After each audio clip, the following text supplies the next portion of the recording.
Hello students, today I will teach you fourth chapter Kalpataru. Okay, Kalpataru का means क्या होता है? कल्प वृक्ष. कल्प वृक्ष जो है इसे कल्पतरु, कल्प वृक्ष, देवतरु, सुरतरु आदि नामों से भी इसे जाना जाता है. कल्पतरु है जो कल्प वृक्ष है, पुराणों के अनुसार समुद्र मंथन में 14 रत्न निकले थे. उनमें से एक रत्न जो था वो ये कल्पतरु था, जिसे भगवान इंद्र को दिया गया था और इंद्र भगवान ने इसे सुर कानन में लगाया था. कल्पतरु जो है, हिंदुओं का इसमें विश्वास है कि जो कल्प वृक्ष है उससे कोई भी अगर वस्तु मांगी जाती है तो कल्प वृक्ष उसे पूर्ण करता है. इसे कामनाओं का वृक्ष कहा जाता है, इच्छा पूर्ति का वृक्ष कहा जाता है. अब देखो, जो कल्पतरु ये चैप्टर है, इसके जो वेताल पंचविंशति जो कथा संग्रह है इससे लिया गया है.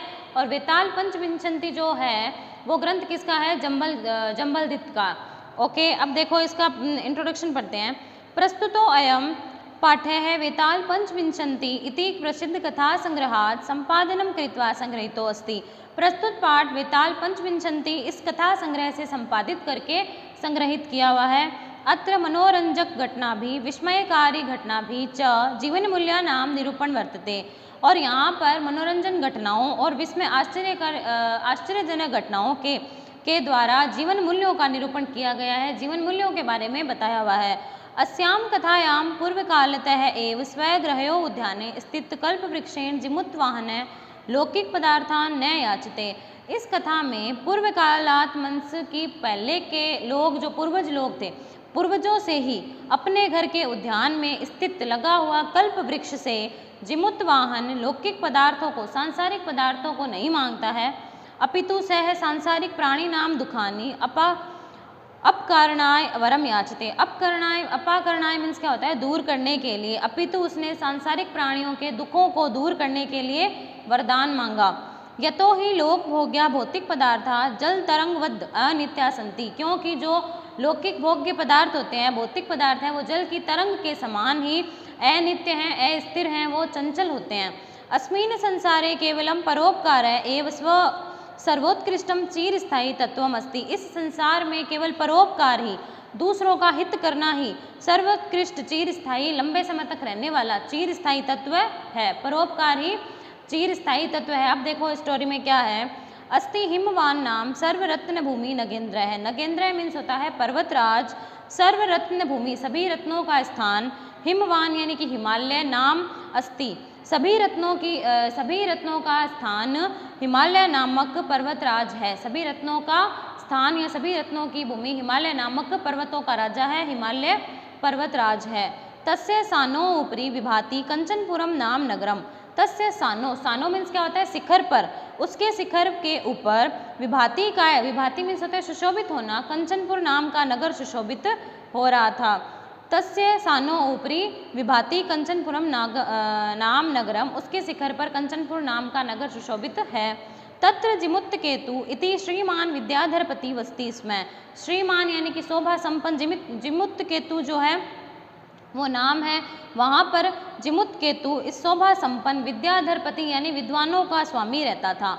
कंचनपुर नामक जो नगर था वहाँ पर जिमुत्त केतु नाम का विद्वानों का स्वामी शोभा संपन्न था जो वहाँ रहता था.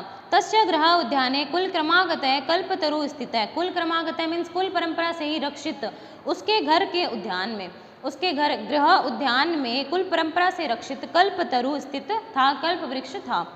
स राजा जिमुत्त केतु तम कल्पतरु आराध्य तत्प्रसादात् च बोधिसत्व अंश संभवम जिमुत्वाहनम नाम पुत्रम प्राप्नोत. उस राजा जिमुत्त केतु के द्वारा उस कल्पतरु की आराधना करके तत्प्रसादात यानी कि उसकी कृपा से बोधिसत्व अंश संभव है, यानी कि बोधिसत्व के अंश से उत्पन्न. बोधिसत्व मीन्स यहाँ महात्मा बुद्ध से रिलेटेड है कि बोधिसत्व के अंश से उत्पन्न जिमुत्वाहन नामक एक पुत्र उत्पन्न हुआ, पुत्र प्राप्त किया. सह जिमुत्वाहन महान दानवीर सर्वभूता अनुकंपी च अभवत. वह जिमुत्वाहन जो उसका पुत्र हुआ था वह महान दानवीर और सर्वभूत अनुकंपी यानी कि सभी प्राणियों के प्रति दयालु था.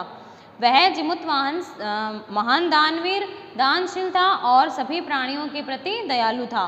तस्य गुणै प्रश्न स्वसचिवैश्च प्रेरिते राजा कालेन संप्राप्त यौवनम तम यौवराज्य अभिषिक्तवान.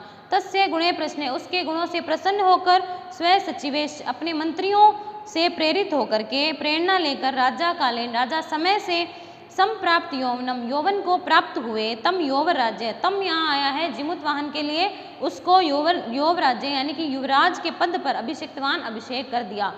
ठीक है, देखो वापस क्या है, उसके गुणों से प्रसन्न होकर और अपने मंत्रियों से प्रेरित होकर के, और मंत्रियों से प्रेरित होकर राजा ने समय से युवराज पद पर यौवन प्राप्त करके, यौवन प्राप्त होने पर अपने पुत्र को युवराज के पद पर अभिषेक किया।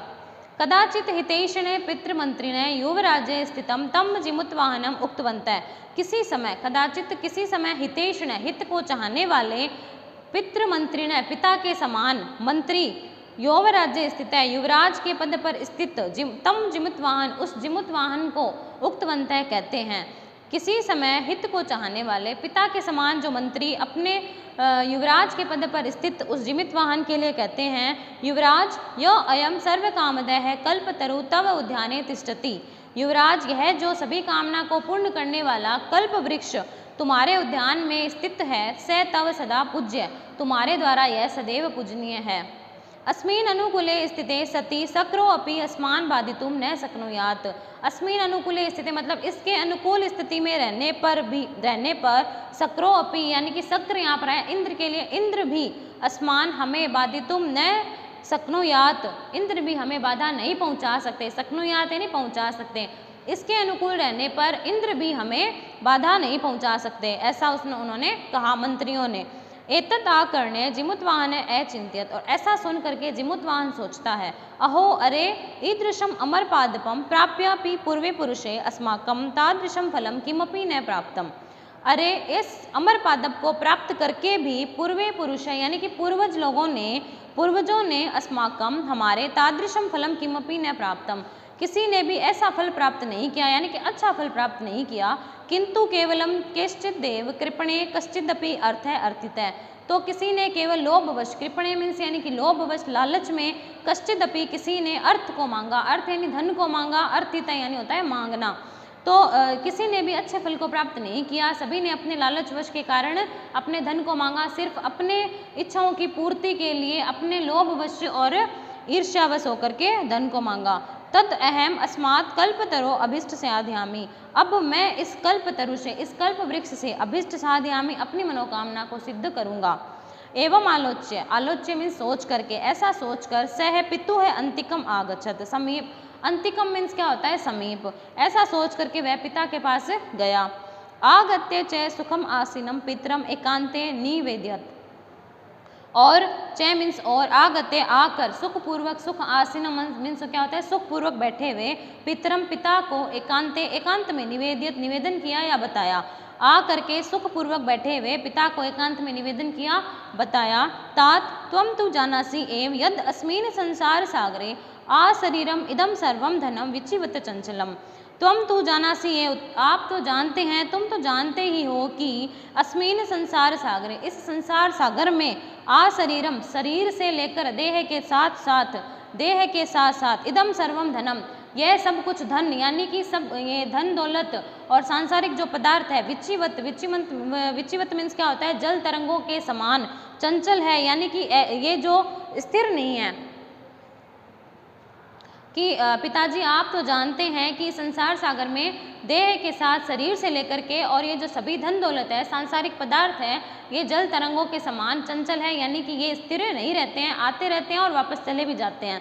ओके, एक है परोपकार है एव अस्मिन् संसारे अनश्वर है यो युगांत पर्यंतम यशः प्रसूते, प्रसूते मीन्स क्या होता है उत्पन्न करता है, एक है परोपकार एव अस्मिन्, एक परोपकार ही ऐसा है इस संसार में जो अनश्वर है यानी कि कभी नष्ट नहीं होता, यो जो कि युगांत पर्यंतम, युगों युगों तक, यशः प्रसूते, प्रसिद्धि को उत्पन्न करता है, कि जो ये संसार में की जो शरीर है और जो धन दौलत है ये सारे चंचल है, स्थिर नहीं है, लेकिन जो परोपकार है, दूसरों का हित करना है, वो एक संसार में अनश्वर है, नष्ट नहीं किया जा सकता, जिसे जो युगों युगों तक, लंबे समय तक जिससे प्रसिद्धि प्राप्त होती है।